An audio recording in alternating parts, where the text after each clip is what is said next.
اور دونوں ایک دوسرے کو آنکھوں ہی آنکھوں میں پسند کرنے لگے اور پھر آہستہ آہستہ ایک دوسرے کے قریب آ گئے۔ اب وہ گھر کی طرف سے بھی مطمئن تھا، نوکری بھی لگ گئی تھی اور پابندی سے وہ منی آرڈر گھر بھیجتا تھا۔ گھر میں سب اس کی نوکری سے خوش تھے کیونکہ گھر کے حالات اب بہتر ہونے لگے تھے۔ ایک شام آئمہ نے اس سے رات ملنے کی فرمائش کی۔ حارث کہنے لگا، تم میرے مالک مکان ظفر علی کو نہیں جانتی، شام کے وقت وہ مجھے گھر سے باہر نہیں نکلنے دیتے اور میری چوکیداری کے لیے ایک بلی بھی وہاں پر موجود ہے۔ وہ بلی والا واقعہ سنانے لگا، جس کو سن کر ساتھ کھڑی اس کی دوست سہرش زور سے ہنس دی۔ اس کے ہنسنے پر وہ منہ بنانے لگا۔ اچھا، میں کوشش کروں گا۔ وہ ملنے کی حامی بھرتے ہوئے گھر چلا آیا اور رات جب ظفر صاحب کھانا لے کر اوپر آئے تو وہ سوتا بن گیا۔ کچھ دیر بعد وہ نیچے جھانک کر صحن میں دیکھنے لگا کہ کوئی ہے تو نہیں۔ جب اسے اطمینان ہو گیا تو وہ نیچے چلا آیا۔ وہ دونوں بوڑھے میاں بیوی اپنے کمرے میں سونے کے لیے جا چکے تھے۔ اس نے صحن میں لگے درخت کے جانے پلٹ کر دیکھا تو وہاں بلی بھی موجود نہیں تھی۔ سکھ کا سانس لیتے ہوئے دروازہ آہستگی سے کھول کر باہر چلا آیا، جہاں آئمہ اس کا انتظار کر رہی تھی۔ اس کی سہیلی سہرش نہیں آئی تھی۔ سہرش کو اس کے ساتھ نہ دیکھ کر وہ بولا، خیریت، تمہاری سہیلی کیوں نہیں آئی؟ آئمہ کہنے لگی، وہ کہہ رہی تھی کہ میں کباب میں ہڈی بن کر کیا کروں گی، تم جاؤ۔ اس پر وہ ہنس کر غور سے اسے دیکھنے لگا۔ آئمہ واقعی بہت حسین تھی۔ چلو آؤ ادھر چلتے ہیں۔ آئمہ اس کو سامنے بنے ہوئے قبرستان کی طرف لے آئی۔ اتنی رات میں قبرستان جاتے ہوئے وہ ڈر رہا تھا۔ آئمہ کہنے لگی، ڈرو نہیں، اس قبرستان کے آگے ایک چھوٹا سا باغیچہ ہے۔ وہ پہلی بار اس طرف آیا تھا۔ آئمہ اسے اپنے بارے میں بتانے لگی کہ وہ اور سہرش دونوں سہیلیاں ہیں اور دوسرے شہر سے پڑھائی کی غرض سے یہاں آئی ہیں۔ باتوں میں وقت کا پتہ ہی نہیں چلا۔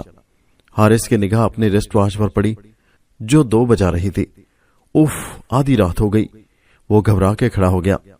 چلو، سہرش بھی پریشان ہو رہی ہوگی۔ آئمہ بھی اس کے ساتھ کھڑی ہو گئی۔ دونوں باتیں کرتے وہاں سے نکل آئے۔ قبرستان میں کھڑا گورکن گھورتی نظروں سے حارث کو دیکھنے لگا۔ اس کی نظروں سے خائف ہوتا حارث آئمہ کو خدا حافظ کہہ کر واپس گھر آ گیا۔ گھر داخل ہوتے اس کی نگاہ درخت پر بیٹھی بلی پر پڑی جو اسی کو گھور رہی تھی۔ اتنے میں اچانک اسے بوڑھی عورت آنٹی سعیدہ کی آواز آئی، ارے آ گئے، تمہیں منع بھی کیا ہے اتنی رات کے دیر گھر سے باہر مت رہا کرو، پر تم سنتے نہیں ہو۔ اف، یہ جاگ رہی ہیں۔ وہ سر پکڑ کے بیٹھ گیا۔ چلو اب آ گئے ہو تو کھانا کھا لو، تم نے رات کو بھی کھانا نہیں کھایا تھا، تخت پر رکھا ہے۔ سعیدہ آنٹی کی آواز پر حارث شرمندہ ہوتے ہوئے تخت پر رکھی کھانے کی ٹرے کی طرف بڑھ گیا اور وہیں بیٹھ کر کھانے لگا۔ کتنی محبت کرتے ہیں یہ دونوں میاں بیوی مجھ سے۔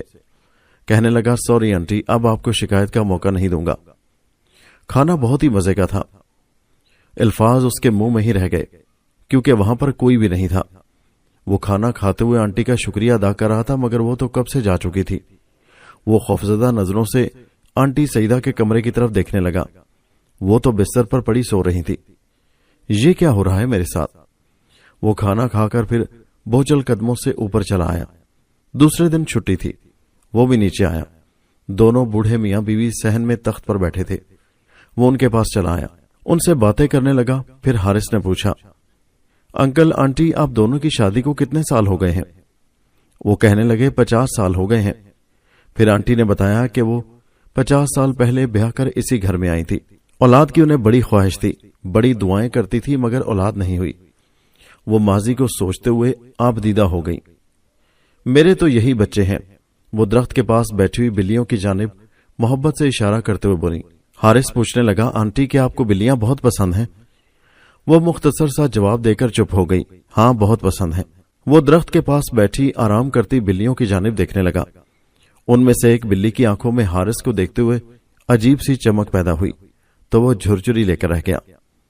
پھر آنٹی سعیدہ کہنے لگی، تمہارے انکل کو میں نے کہا بھی تھا کہ اگر اولاد چاہیے تو دوسری شادی کر لو، مگر وہ نہیں مانے۔ حارث کہنے لگا، آنٹی وہ آپ سے بہت محبت کرتے ہوں گے نا؟ وہ ہنسنے لگی اور پھر بتایا انہوں نے کہ ان کی جوڑی لیلا مجنو کی طرح مشہور تھی۔ حارث نے پوچھا، آنٹی یہ آپ کا علاقہ اتنا سنسان کیوں ہے؟ انہوں نے بتایا کہ شروع سے ہی یہ علاقہ سنسان ہے، یہاں آبادی زیادہ نہیں ہے۔ ان کی بات سن کر وہ خاموش سا ہو گیا۔ پھر وہ اوپر آ کر اپنے کمرے میں چلا آیا۔ رات کے کسی پہر اس کی آنکھ کھلی تو نیچے سے آتی باتوں کی آواز پر وہ حیران ہوا کہ نیچے کون ہے۔ وہ آہستگی سے کمرے کا دروازہ کھول کر نیچے جھانکنے لگا تو صحن میں شادی کا سما تھا۔ پورا صحن روشنیوں سے جگمگا رہا تھا۔ عورتیں زرق برق لباس پہنے نظر آ رہی تھی، مرد بھی نئے لباس پہنے ہوئے تھے۔ حارث نے غور کیا تو اس نے دیکھا کہ تخت پر ایک لڑکی دلہن بنی بیٹھی تھی اور اس کے گرد لڑکیاں بیٹھی ہوئی تھی۔ کھانے کی اشتہا انگیز خوشبوئیں پورے گھر میں پھیلی ہوئی تھی۔ ایک طرف کھانے کی دیگیں رکھی ہوئی تھی۔ وہ پریشانی سے یہ سب کچھ دیکھ رہا تھا۔ حارث بیٹا نیچے آ جاؤ۔ نیچے کھڑے ظفر انکل کی اس پر نظر پڑی تو آواز دے کر اسے بلانے لگے۔ وہ جھٹ سے نیچے آ گیا۔ بیٹا یہ ہمارے پڑوس کی بچی ہے، اس کی شادی ہے۔ تمہاری آنٹی نے بولا تھا کہ رخصتی ہمارے گھر سے ہوگی۔ بچپن سے یہ لڑکی ہمارے گھر آتی جاتی ہے تو بس اس سے محبت ہو گئی۔ وہ بوڑھے میاں بیوی کو غور سے دیکھنے لگا۔ ہر کام میں آگے آگے تھے، پیش پیش تھے۔ کھانا بچھا تو وہ بھی بیٹھ گیا۔ اتنا لذیذ کھانا تھا کہ وہ کھائے چلا جا رہا تھا۔ کھانے کے بعد بھی محفل جمی تھی۔ اسے پھر نیند آنے لگی اور دوسرے دن اسے آفس بھی جانا تھا۔ وہ سونے کے لیے اوپر آ گیا۔ اسے لگا جیسے اس کے پیچھے پیچھے کوئی آیا ہو۔ اس نے 2-3 بار چونک کر اپنے ارد گرد بھی دیکھا مگر کوئی نہیں تھا۔ گلاب کی تیز خوشبوئیں اس کے نتنوں سے ٹکرائیں تو وہ جو بستر پر لیٹا تھا گھبرا کر اٹھ کر بیٹھ گیا۔ نکرئی کہہ کے اس کی سماعتوں سے ٹکرائے۔ کون ہے؟ اس نے ڈرتے ڈرتے پوچھا۔ وہ خوفزدہ سا اپنے اطراف میں دیکھنے لگا مگر کوئی نہیں تھا۔ پوری رات اسے لگا کہ کوئی لڑکی کا ہاتھ اس کا سر سہلاتا رہا۔ فجر کے وقت تک یہی سب ہوتا رہا۔ آفس میں بھی وہ سارا دن کسل مندی سے کام کرتا رہا۔ نیند نہ بھرنے کی وجہ سے اس سے کوئی کام نہیں ہو رہا تھا۔ شام واپسی میں گھر کی طرف آتے ہوئے اسے آئمہ نظر آ گئی اور اسے دیکھتے ہی اس کی دن بھر کی تھکن دور ہو گئی۔ وہ تھوڑی دیر باغیچے میں بیٹھ کر اس سے باتیں کرنے لگا۔ پتا ہے کل میرے مالک مکان کے گھر میں پڑوس کی لڑکی کی شادی تھی۔ دلہن بنی لڑکی کو دیکھ کر مجھے خیال آیا کہ ایک دن تم بھی میری ایسی ہی دلہن بنو گی۔ حارث نے محبت بھری نظروں سے اسے دیکھتے ہوئے کہا۔ آئمہ دھیرے سے جواب میں بولی، کاش ایسا ہوتا۔ کیا مطلب؟ وہ نہ سمجھی سے بولا۔ کاش ایسا ہو کہ میں تمہاری دلہن بنی ایسے ہی بیٹھی رہوں، آئمہ بولی۔ حارث جذبات سے بھرپور لہجے میں بولا، ایسا ضرور ہوگا آئمہ، میں پرسوں گاؤں جا رہا ہوں اور جاتے ہی ماں سے تمہارے بارے میں بات کروں گا۔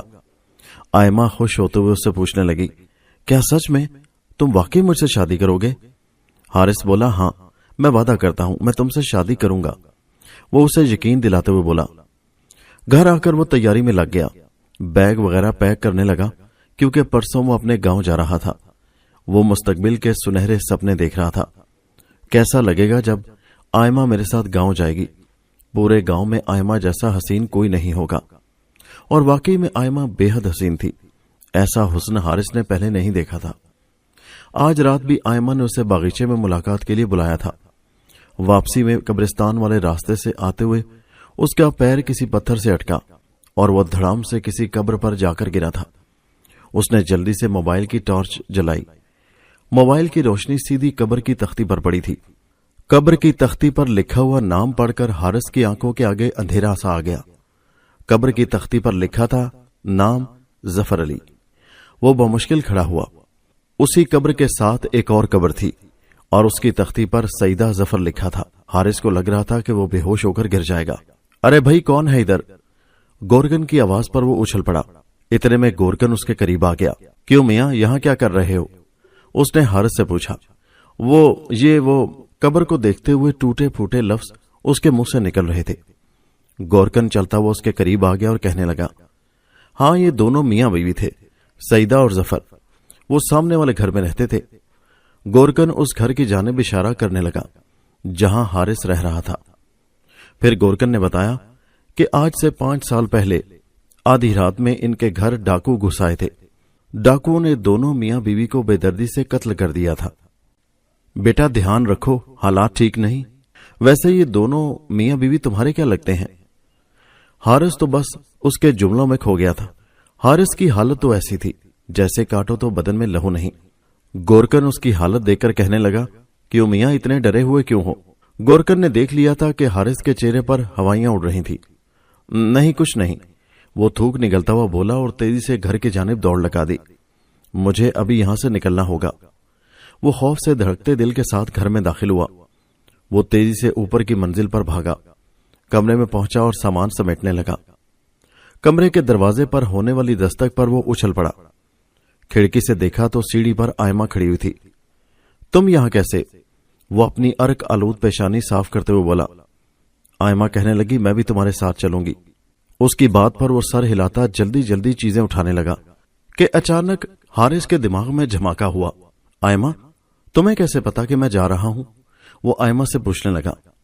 اتنے میں اچانک پیچھے سے سحرش کی آواز آئی، آئمہ تم کہیں نہیں جاؤ گی، تم اس طرح اپنے قبیلے کو چھوڑ کر نہیں جا سکتی۔ حارث پریشان سا کبھی آئمہ اور کبھی سحرش کو دیکھتا۔ سحرش نے آگے بڑھ کر کہا، حارث صاحب، آئمہ نے آپ کو حقیقت بتانے سے منع کیا تھا، مگر میرے خیال سے آپ کو حقیقت سے واقف کر دینا چاہیے، کیونکہ آدھی حقیقت تو آپ کو پتہ چل چکی ہے کہ انکل ظفر اور سعیدہ آنٹی وہ دونوں آج سے 5 سال پہلے مر چکے ہیں۔ باقی کی آدھی حقیقت بھی آپ کو پتہ چل جانی چاہیے۔ آئمہ اسے روکنے لگی، مگر اس کے باوجود سحرش کہنے لگی، ہم دونوں انسان نہیں بلکہ ہمارا تعلق جنات کے قبیلے سے ہے، اور صحن میں لگے نیم کے درخت پر وہ عرصہ دراز سے اپنے آباء و اجداد کے ساتھ رہتی چلی آ رہی ہیں۔ وہ جو بلیوں کے روپ میں آپ نے دیکھا تھا وہ ہم ہی 2 لڑکیاں تھیں۔ پہلے ہی دن جب آپ نے اس گھر میں قدم رکھا تب ہی آپ آئمہ کو اچھے لگے تھے۔ میں نے اسے بہت روکا، اگر یہ آپ کے ساتھ چلی گئی تو ہمارے قبیلے کے بڑے اس کو تو مار ہی ڈالیں گے، اس کے ساتھ ساتھ آپ کی جان کو بھی خطرہ ہے۔ سعیدہ آنٹی جب بیاہ کر آئی تھی یہاں ان کو تب ہی ہماری موجودگی کا پتہ چل گیا تھا۔ ان کی کوئی اولاد نہیں تھی، ہم ہی ان کی بیٹیوں کی طرح ہیں، پر وہ دونوں بھی کب کے مر چکے ہیں۔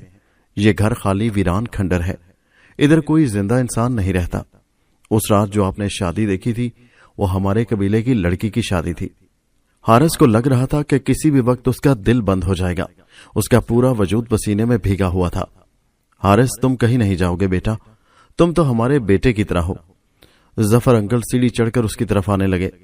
خوفزدہ ہو کر اس نے دروازہ بند کر دیا۔ اللہ میری مدد کر، میں کہاں جنوں اور روحوں میں پھنس گیا ہوں۔